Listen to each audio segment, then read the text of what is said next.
नमस्कार and welcome back. America की दादागिरी टूट रही है और खत्म हो रही है।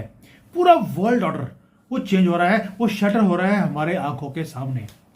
40 साल से एक करेंसी ने रूल किया इस दुनिया को। वो सिस्टम जो उन्होंने बनाया था सारी दुनिया के ऊपर अपने रूल्स को डिक्टेट करने के लिए, वो एरा हो गया खत्म। यानी कि अमेरिका का जो सुपर पावर स्टेटस है वो खतरे में नहीं, वो खत्म हो चुका है। हम वॉच कर रहे हैं collapse of American financial empire in real time. अब भारत के लिए ये मोमेंट है जिसकी वेट हम बहुत देर से कर रहे थे। एक जो हमारा सबसे बड़ी प्रॉब्लम है कि जो हमारा मीडिया है, इंडियन मीडिया, वो फोकस करता है छोटी छोटी चीजों पे। राहुल गांधी ने कौन सा गंद डाला आज पार्लियामेंट के अंदर, पूरा मीडिया इसके ऊपर बात कर रहा है। लेकिन जो रियल इशू है वो है कि डॉलर खत्म हो रहा है, अमेरिका की दादागिरी खत्म हो रही है। कैसे दूसरे प्लेयर्स आकर उस वैक्यूम को भरने की कोशिश कर रहे हैं। भारत का रोल क्या है, हम उसको और कैसे आगे लेके जा सकते हैं, और हम अपने पैसे को कैसे बचा सकते हैं, कैसे मल्टीप्लाई कर सकते हैं, इसके ऊपर कोई बात करता नहीं है। पहले हमें देखना पड़ेगा कि हमारी मीडिया क्या कर रही है। वो सिर्फ हमें डिस्ट्रैक्ट करने की कोशिश करती है।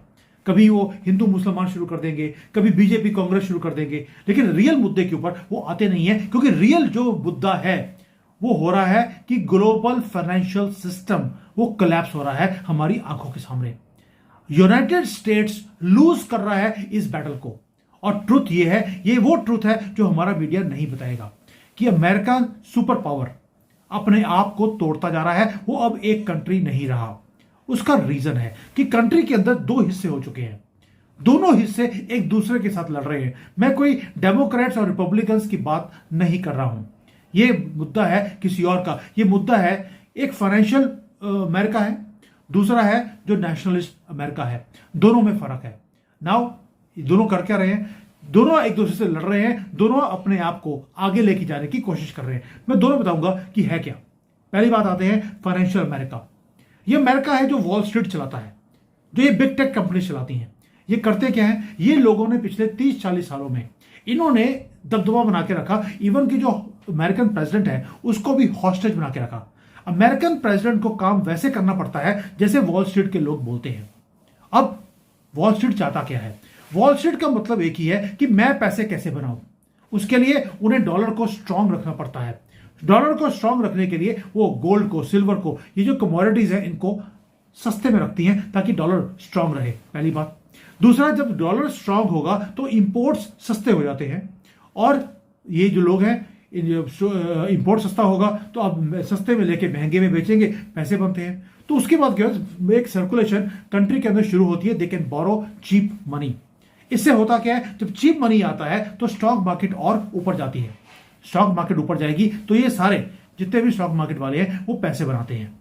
लेकिन इसकी कॉस्ट है, वो कॉस्ट है लोगों के ऊपर, लोगों को पे करनी पड़ती है। जो फैक्ट्रीज हैं वो बंद हो जाती हैं क्योंकि इंपोर्ट्स इतनी तेजी से कंट्री के अंदर आती हैं जिसके कारण लोकल कंपनीज बंद होनी शुरू होती हैं, और जो जॉब्स हैं वो सारे के सारे कंट्री को छोड़ के बाहर निकल जाती हैं। याद होगा आपको, कांग्रेस के टाइम पर भी यही हुआ था। वहां तब भी स्टॉक मार्केट को राइज करवा दिया, बैंकों से लोन धड़ाधड़ दिए सबको, चाइना से सिर्फ इंपोर्ट्स को 0% ड्यूटी पे शुरू कर दिया। उसे हुआ क्या, भारत की कंपनियां बंद हो गई और हम ट्रेडिंग करने लगे चाइनीज प्रोडक्ट की। आज तक वही काम चल रहा है, और जो सिटीजन्स हैं वो सिर्फ कर्जाई हो गए।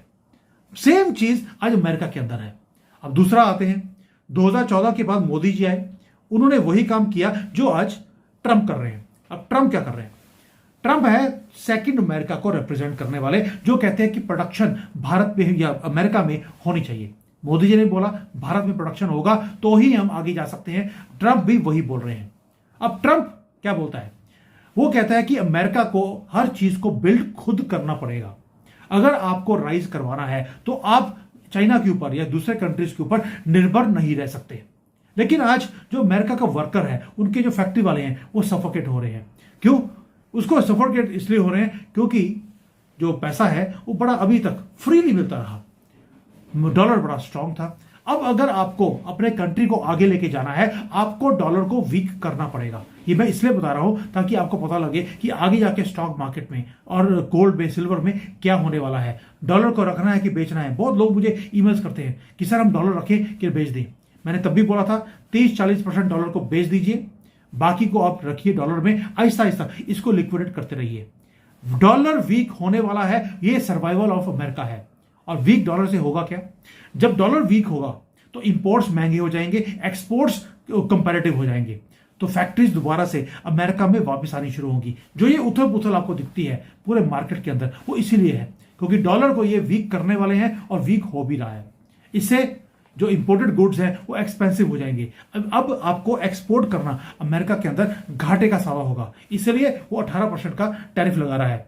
18% है, किसी को 20 लगा दिया, किसी को 15 लगा दिया, क्योंकि वो अपनी वैल्यूएशन को भी, डॉलर की वैल्यूएशन को कम से कम 15-20% वो नीचे करने वाले हैं। यानी कि अगर 35-40% का कैप आ गया तो then it is going to be impossible for you to sell to America. इसलिए जो अमेरिका है वहां पर एक सिविल वॉर जैसी एक कंडीशन है। रीजन बीइंग, वॉल स्ट्रीट के जो लोग हैं जिन्होंने हॉस्टेज बना के रखा अमेरिका को, वो और जो फैक्ट्री के लोग हैं वो आपस में भिड़ने के लिए अब तैयार हैं। डोनाल्ड ट्रंप वॉल स्ट्रीट को रिप्रेजेंट नहीं करते, वो फैक्ट्री वर्कर्स को वो रिप्रेजेंट करते हैं। और पहली बार है अंडर ट्रंप द फैक्ट्री के जो लोग हैं उन्होंने फाइट बैक करना शुरू कर दिया इन ग्लोबलिस्ट से, ये बड़े बड़े कंपनियों से, इस वॉल स्ट्रीट से।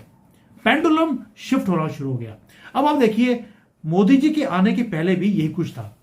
वो वॉल स्ट्रीट वाले या जहां पे जो स्टॉक मार्केट वाले हैं, सो कॉल्ड अर्थशास्त्री दुनिया के सबसे बड़े, वो तांडव कर रहे थे और भारत की कंपनियां मर रही थी।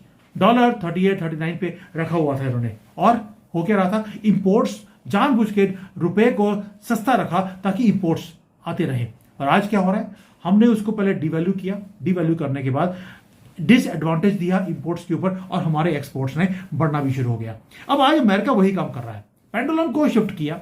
उन्होंने रियलाइज कर दिया कि आपको भारत से, चाइना से अगर लड़ना है तो आप पेपर प्रिंट करने के बाद आप लड़ नहीं सकते। आपको स्टील, आपको शिपिंग, आपको एमुनिशन, हर चीज आपको बनानी पड़ेगी। आप डॉलर को तो प्रिंट कर सकते हैं लेकिन आप शिप को प्रिंट नहीं कर सकते, वो बनाना ही पड़ेगा। सो प्लान को शिफ्ट किया गया है। उसके लिए डॉलर को वीक करना उनकी मजबूरी है ताकि वो अपनी इंडस्ट्रीज को दोबारा से शुरू करें और उसको सेव कर सके। ये लॉजिक है, इसके लिए कोई आपको इकोनॉमिस्ट बनने की जरूरत नहीं है, बड़ा सिंपल सा लॉजिक है। और डेंजर यही है दुनिया के लिए कि अमेरिका जाग रहा है। जब भारत जाग रहा था तो दुनिया के लिए डेंजर था, आज अमेरिका जाग रहा है, ये डेंजर है दुनिया के लिए। और पूरे का पूरा जो ग्लोबल चेस बोर्ड है वो चेंज होने वाली है। Now follow the money. Follow the money इसलिए बोल रहा हूं कि जो स्मार्ट मनी है उसने already writing on the wall देख लिया। सेंट्रल बैंक्स पूरे दुनिया के, उन्होंने यूएसए के ट्रेजरी बॉन्ड्स को बेचना शुरू कर दिया है, डंप कर रहे हैं। वो भाग रहे हैं एग्जिट लेने के लिए। क्यों? क्योंकि इन्हें मालूम है कि यूएसए के जो डेट है वो पे नहीं कर सकते। उसको पे करने के लिए इन्हें ट्रिलियंस ऑफ डॉलर्स और प्रिंट करने पड़ेंगे। डेट मैथमेटिकल एक सुसाइड है अमेरिका का, और वो कर क्या रहे हैं, सारे सेंट्रल बैंक्स वो बेच रहे हैं, वो डॉलर बेच रहे हैं और खरीद क्या रहे हैं, everybody is buying gold and silver. जहां से कुछ भी मिल रहा है वो बाई कर रहे हैं। और पहली बार है कि इवन जो यूएसए के ट्रेजरीज हैं, सेंट्रल बैंक के रिजर्व्स में, वो कम हो गए, गोल्ड के रिजर्व्स बढ़ने शुरू हो गए हैं पूरे दुनिया के अंदर। अब सोच के देखिए इसका मतलब क्या है। मतलब ये है कि दुनिया ने अब जो यूएसए गवर्नमेंट का डॉलर है उसके ऊपर ट्रस्ट करना बंद कर दिया और येलो मेटल के ऊपर ट्रस्ट करना शुरू कर दिया है। ओ भाई, हमसे पूछ लेते, हम तो पिछले हजारों सालों से गोल्ड के ऊपर हमारा ट्रस्ट था। ये जो अमेरिकन डॉलर है ये तो हमने कभी सोचा नहीं था कि इसकी कभी वैल्यू बनेगी भी। That means we were right. Now इसका रीजन एक और भी है। रीजन इसलिए है, एक तो सबका ट्रस्ट खत्म हो गया, हमें मालूम है इसको डिवैल्यू करना पड़ेगा अगर इंडस्ट्री को वापस अमेरिका में लेके जाना है। दूसरा एक और भी चीज है, रशिया ने ऑलरेडी अपना एक खुद का पेमेंट सिस्टम बना लिया। भारत हर कंट्री के साथ रुपये में ट्रेड कर रहा है। रशिया लोकल करेंसीज में, ब्रिक्स करेंसीज में वो काम करने की बातें बोल रहा है। ग्लोबल साउथ के साथ हमने ट्रेड डील कर लिया कि भैया कोई अमेरिकन डॉलर में काम करने की जरूरत नहीं है, हमारे साथ हमारी करेंसी में काम करो, कोई दिक्कत नहीं है। यानी कि दुनिया ने रियलाइज कर लिया कि डॉलर को होल्ड करना रिस्की है, ये अब सेफ्टी नेट नहीं रहा। इसलिए ये जो ग्रेट डीकपलिंग हो रही है आपके सामने है। तभी बार बार बोल रहा हूं, डॉलर आगे जाकर अपनी हेजीमनी खत्म करेगा और डॉलर का दबदबा खत्म होते ही अमेरिका का भी दबदबा खत्म हो जाएगा। अब भारत का खड़ा है, भारत खड़ा है आराम से अपने कंट्री में, और वो देख रहा है वेस्ट डिस्ट्रॉय कर रहा है अपने आप को और अपनी क्रेडिबिलिटी को भी। मैं क्रेडिबिलिटी क्यों बोल रहा हूं, आज से 30-40 साल पहले एक हफ्ते की जो अमेरिका की जो सैलरी होती थी एक बंदे की, उससे वो गोल्ड खरीद सकता था। आज पूरा साल भी वो काम कर ले, वो गोल्ड खरीद नहीं सकता। इतना ज्यादा बुरा हाल है अमेरिका का। यानी कि अमेरिकन वर्कर्स सैलरी तो ज्यादा ले रहे हैं, लेकिन उनके मनी की पावर, बाइंग पावर, वो कम होती जा रही है। और जो ट्रंप है वो यही काम कर रहा है कि वो पुराने सिस्टम को क्रम्बल कराने की बातें बोलता है। मैं बार बार बोल रहा हूं, डोनाल्ड ट्रंप बेवकूफ नहीं है, उसे मालूम है कि वो क्या कर रहा है। The only thing is people who do not understand business और who do not understand finance, उनको ये बातें समझ नहीं आती हैं कि डोनाल्ड ट्रंप क्या कर रहा है। वो सिर्फ एक बोलते हैं कि ये एक पागल आदमी है। वो पागल नहीं है। उसे मालूम है कि अमेरिका के अंदर 3-4 डिफरेंट दादे हैं जो पूरे अमेरिका को कंट्रोल करते हैं। सबसे बड़ा है फन, जो इनका वॉल स्ट्रीट है या बैंक्स हैं। दोस्तों, आप सोच के देखिए कि अगर डॉलर कम हो गया या वीक हो गया, उससे फर्क क्या पड़ेगा? भाई बैंकों के पास तो ऑलरेडी उनके मालूम है आपको कि उनके पास अपनी एसेट्स हैं, उनके पास रियल एस्टेट है, उनके पास स्टॉक्स हैं। करेंसी कोलैप्स भी हो जाए उनको फर्क नहीं पड़ता। करेंसी कोलैप्स होगी तो उनके एसेट्स जो उन्होंने होल्ड करे हैं उसकी वैल्यू इंक्रीज होने वाली है इन नॉमिनल वैल्यू। यानी कि वो लूज कभी कर ही नहीं सकते, वो विन करेंगे। लूज करेंगे लोग जिन्होंने लोन लिया हुआ है या जिन्होंने अपने पैसे रखे हुए हैं बैंकों में। पहली बात यह, ये बैंकिंग सिस्टम या जो वॉल स्ट्रीट वाले हैं। दूसरा है लीडर्स कंट्री के। जो अमेरिकन प्रेसिडेंट है वो कहता है कि मुझे अपना कंट्रोल व्हाइट हाउस का अमेरिकन प्रेसिडेंट के पास होना चाहिए, ना कि इन वॉल स्ट्रीट और ये जो ग्लोबलिस्ट है इनके हाथ में। अब ही इज टायर्ड, इसलिए उन्होंने क्या किया, वो यूएसए के जो डॉलर है उसको वीक करता जा रहा है। He is talking about supply chains, वो अमेरिका में आने चाहिए। वो सॉवरेनिटी की बात कर रहा है। भाई जब हम बात कर रहे थे अपनी सॉवरेनिटी की, ये बोलते थे नहीं हो सकता। आज अमेरिकन प्रेसिडेंट को बोलना पड़ा कि मुझे सॉवरेनिटी चाहिए, मुझे आत्मनिर्भर अमेरिका चाहिए। अब आपको समझ आया आत्मनिर्भर भारत का मतलब? आज डोनाल्ड ट्रंप को समझ आ गया। He wants his country back. वैसे ही जैसे राहुल गांधी ने इस देश को बेच दिया था चाइना के हाथों में, वैसे ही अमेरिका अब अपने कंट्री को चाइनीज के हाथों से वापस लेने की बातें बोल रहा है। आत्मनिर्भर भारत जैसे था वैसे ही आत्मनिर्भर अमेरिका शुरू हो गया। अब तीसरा है बिग टेक कंपनीज। ये चाहते हैं कि क्योस बना रहे, स्टेबिलिटी नहीं आए, क्योंकि जितना क्योस आएगा, जितना ये मुसलमानों को ये लेके आते हैं, क्यों लेके आते हैं? ताकि वहां पे दंगे हों। दंगे होंगे तो आपको सिक्योरिटी मांगोगे, सिक्योरिटी मांगोगे तो वो अपने डिजिटल आईडीज बेचेंगे, वो सर्वेलेंस के कैमरे बेचेंगे, आपकी जिंदगी के ऊपर स्कैनर लगा के रखेंगे, सोशल मीडिया पर किससे क्या बात कर रहे हैं उसको वो स्कैन करेंगे। यानी कि वो पूरा कंट्रोल आपकी लाइफ का वो अपने हाथ में वो रखना चाहते हैं। और उसके लिए सोसाइटी को कोलैप्स करवाना, उसके अंदर दंगे करवाने, लड़कियों को उठवाना, ये जरूरी हो जाता है। इसलिए वो ये सारे जो जानवर हैं मुसलमानों के, उनको बुलाया जाता है अब अपनी कंट्री में। तो जो बिग टेक कंपनीज हैं वो ये सारे काम करती हैं। आप देखिए, कभी भी आप मुसलमानों के अगेंस्ट कोई वीडियो बना दीजिए, बिग टेक कंपनीज ना यूट्यूब पे ना किसी सोशल मीडिया पे वो चलने ही नहीं देते। लेकिन अब हिंदुओं के लिए बांग्लादेश में लड़कियों को वहां पे जो कुछ किया, हम पिछले 1 साल से देख रहे हैं, उसको उन्होंने बैन नहीं किया। They want this collapse, they want this chaos, उससे उनकी दुकानदारी चलती है। और चौथा है मिलिट्री वाले। अमेरिका के अंदर आपको मालूम है कि जब जब उनको जरूरत पड़ी, मिलिट्री हर कंट्री में भी और अमेरिका के अंदर भी आकर वो इंटरवीन करती है। वो आकर वो देखते हैं कि कैसे कंट्रोल करना है पूरे पॉपुलेशन को। इसलिए बोल रहा हूं, ये चारों जो सेक्टर्स हैं, अमेरिकन प्रेसिडेंट इन चारों के ऊपर काम कर रहा है। और हम क्या कर रहे हैं? हम एक ही काम कर रहे हैं, इनको सिर्फ पॉपकॉर्न लेके देख रहे हैं कि अमेरिका अपने आप को डिस्ट्रॉय कैसे करता जा रहा है। अब अमेरिका आगे आगे करेगा क्या? ये तो हो गया कि अमेरिकन डॉलर का नीचे गिरना क्यों जरूरी है, वहां पर क्या हो रहा है, कौन वहां पे प्लेयर्स हैं और अमेरिकन प्रेसिडेंट क्या कर रहा है। अब अमेरिकन प्रेसिडेंट आगे जाकर करेगा क्या? उसके पास 2 ही ऑप्शन है। पहली बात कि जो फेडरल है, यूएसए का फेडरल बैंक है जिसको हम आरबीआई बोलते हैं अमेरिका का, वो अब आगे जाकर अपने इंटरेस्ट रेट्स को कम करेगा और साथ में वो प्रिंट करने वाले हैं अपने पैसे को, अपने डॉलर को, ताकि वो जो डेट्स हैं उसके इंटरेस्ट को पे कर सके।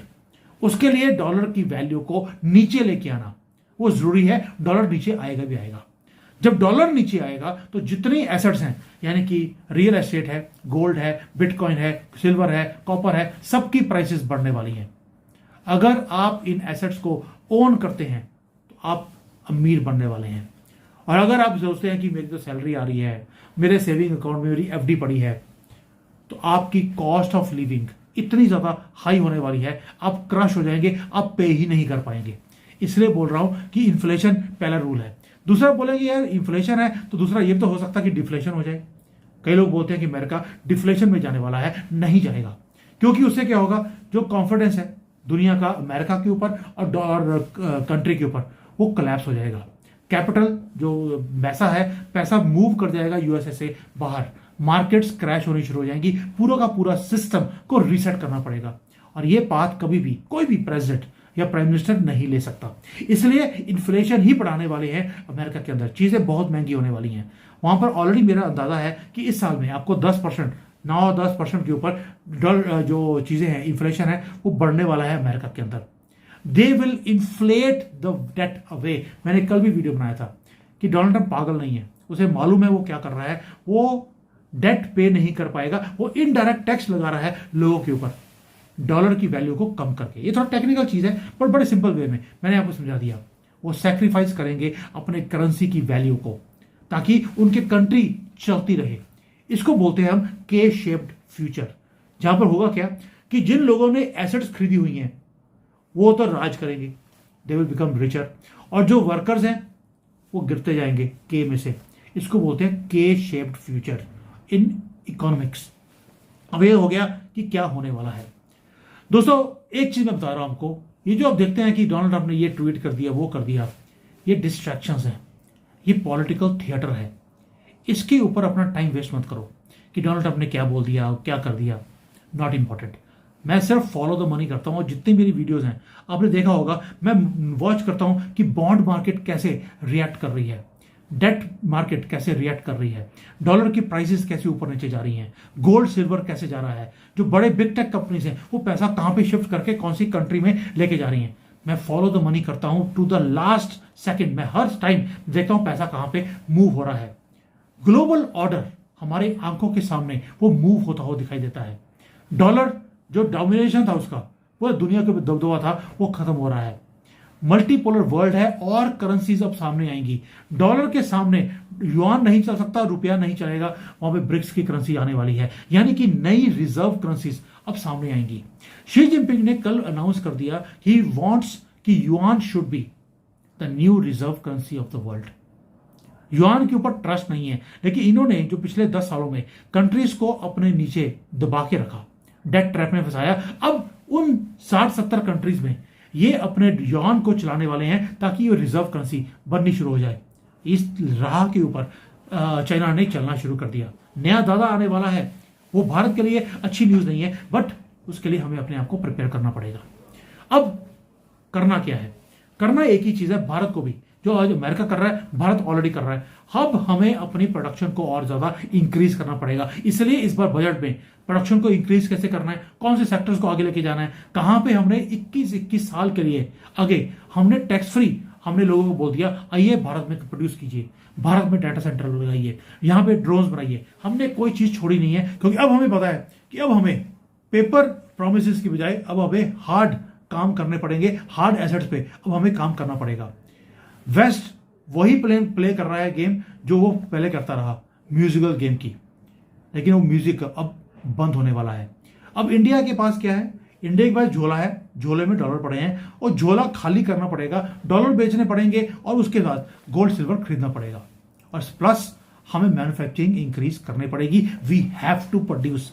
आत्मनिर्भर भारत के ऊपर मोदी जी ने बहुत बोल लिया, बहुत पॉलिसीज दे दिया, लेकिन हमारे बिजनेसमैन है कि उनके सर के ऊपर ज्यों रेंगती नहीं है। पंजाबी का वर्ड है, सर के ऊपर ज्यों नहीं रेंगती, मतलब हिलने को तैयार नहीं है। चाइना से खरीदा और सस्ते में भारत में बेच दिया। That's all they want to do.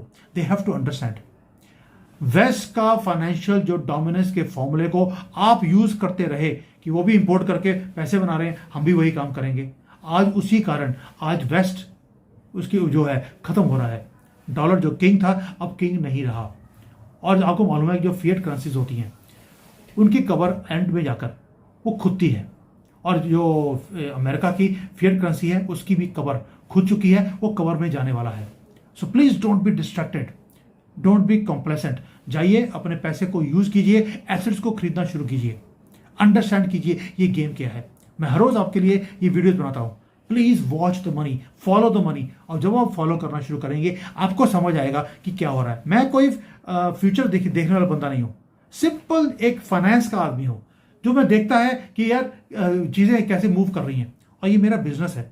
I am a consultant to companies, मेरा काम है रोज ये चीज़ों को देखना और उसके बाद उसके हिसाब से अपने डिसीजंस को लेना अपनी कंपनीज के लिए। वो सारी चीज़ें जो मैं कंपनीज को देता हूँ वो आपको फ्री ऑफ कॉस्ट दे रहा हूँ, उसके बाद भी आप समझने को तैयार नहीं है।